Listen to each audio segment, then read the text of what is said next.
দর্শক, বহুল আলোচিত সংস্কার নিয়ে কথা বলবো। সরকার সংস্কার নিয়ে যখন অনেক বেশি উৎসাহী এবং একটি স্পেসিফিক রাজনৈতিক দল বাংলাদেশ নাগরিক পার্টি যখন সংস্কার নিয়ে অনেক বেশি উৎসাহী, তখন সংস্কারের ভেতরে রাজনৈতিক দলগুলোর মতামত কি এই ব্যাপারগুলো এবার প্রকাশ্যে আসতে শুরু করেছে। প্রকাশ্যে যখন আসতে শুরু করেছে তখন সরকারের বড় কিছু সংস্কারের পয়েন্টে সরাসরি বিরোধিতা করেছে এই মুহূর্তে সবথেকে আলোচিত দল বিএনপির এই বিরোধিতা প্রমাণ করে সরকারের এই সংস্কার করা সম্ভব হবে না। কোন তথ্যগুলো বাইরে চলে আসলো এবং সরকার বড় ধরনের বিপাকে পড়তে যাচ্ছে, সেটা সরকার কিভাবে সামাল দেবে সেই আলোচনাই করবো এই ভিডিওতে। থাকবেন পলিটিক্স টিভির নিয়মিত আয়োজনে।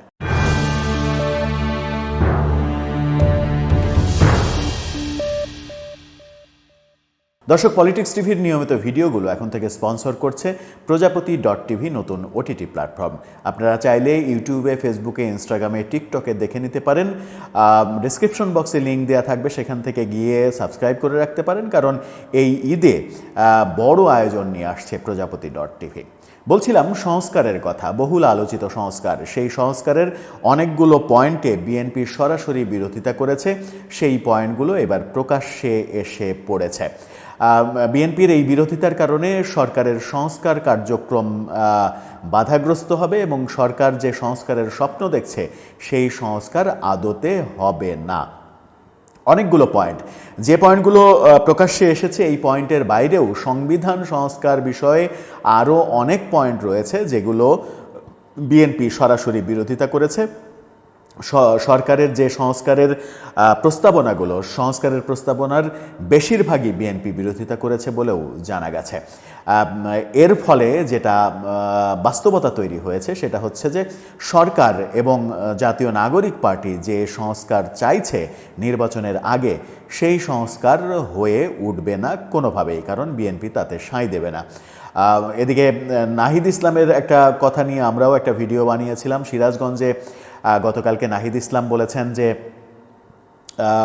সরকার নির্বাচনের পর যে সরকার আসবে তারা সংস্কার কার্যক্রম যে অব্যাহত রাখবে তার কোনো গ্যারান্টি নেই। তার মানে তারা ধরেই নিয়েছে যে নির্বাচনে তারা ক্ষমতায় আসতে পারছে না, বিএনপি ক্ষমতায় আসবে। প্রত্যাশিতভাবেই এই বাস্তবতা হয়তো তারা মেনে নিয়েছে, যদিও ক্ষমতার স্বপ্ন তারা দেখছে এখনও, যে তারা যে কোনো মূল্যে ক্ষমতায় যেতে চায়। বিএনপি আসলে সংস্কার কার্যক্রম অব্যাহত রাখবে না, এমনটা তার কথার আভাসে বোঝানোর চেষ্টা করেছেন তিনি। কোন কোন সংস্কারের বিপক্ষে বিএনপি মতামত দিল, চলুন একটু যে 5টি পয়েন্ট বাইরে চলে এসেছে, প্রকাশ্যে এসেছে গণমাধ্যমে এবং নানাভাবে সামাজিক যোগাযোগ মাধ্যমে আলোচিত হচ্ছে, সেগুলো একটু জেনে নেওয়া যাক।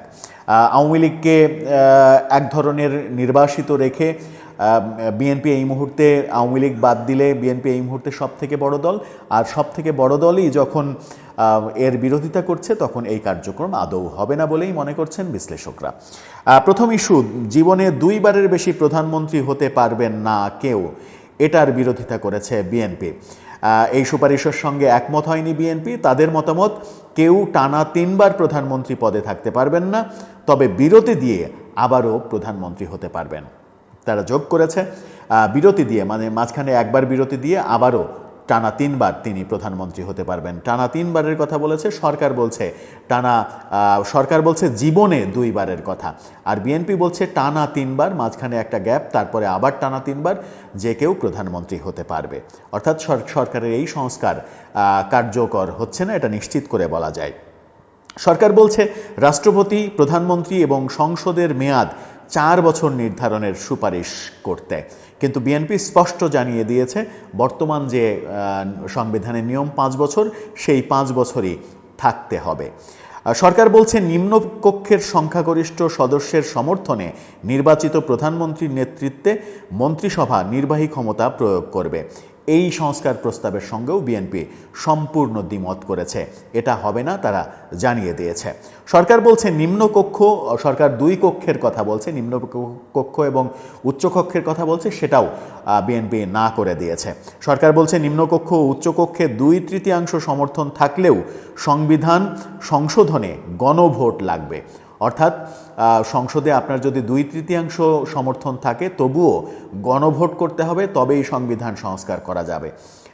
কিন্তু বিএনপি স্পষ্ট বলছে 2/3 ভোট থাকলেই সংবিধান সংস্কার করা যাবে, যে নিয়ম এখন আছে সেটাই থাকতে হবে, অর্থাৎ গণভোটের বিপক্ষে বিএনপি।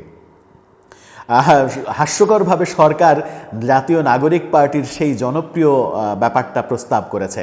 জাতীয় নাগরিক পার্টি থেকে যে বলা হয়েছে যে একজন ভোট করবে তার বয়সের সীমা 21 বছর করতে হবে, আর ভোটার হওয়ার যোগ্যতা করতে হবে 16 বছর।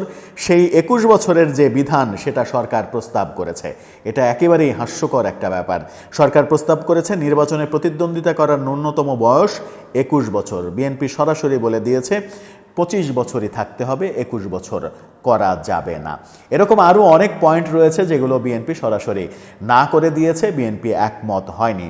ভোটারের যে 18 বছরের ব্যাপার সেটিও বিএনপি দ্বিমত করবে যদি সেটা প্রস্তাব আকারে আসে। সেটা প্রস্তাব আকারে দেয়া হয়েছে কিনা এখনও সেই তথ্য বাইরে আসেনি।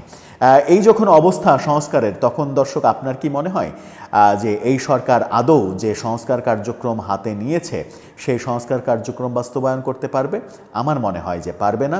কারণ এই সরকার এবং তাদের যে ছাত্র সংগঠন, তাদের বলছি এই কারণেই যে তাদের সমর্থনপুষ্ট যে সংগঠন জাতীয় নাগরিক পার্টি, অনেকেই এই পার্টিকে কিংস পার্টি বলেন, তারা যেভাবে বিএনপির বিরুদ্ধে নানা রকমের প্রচার প্রচারণা, নানা রকমের কথাবার্তা বলে চলেছে, বিশেষ করে এই দলটি বিএনপির বিরুদ্ধে যেভাবে উঠে পড়ে লেগেছে, তাতে বিএনপিকে তাদের পাশে পাওয়ার কোনো সম্ভাবনা অন্তত এখন পর্যন্ত দেখা যাচ্ছে না।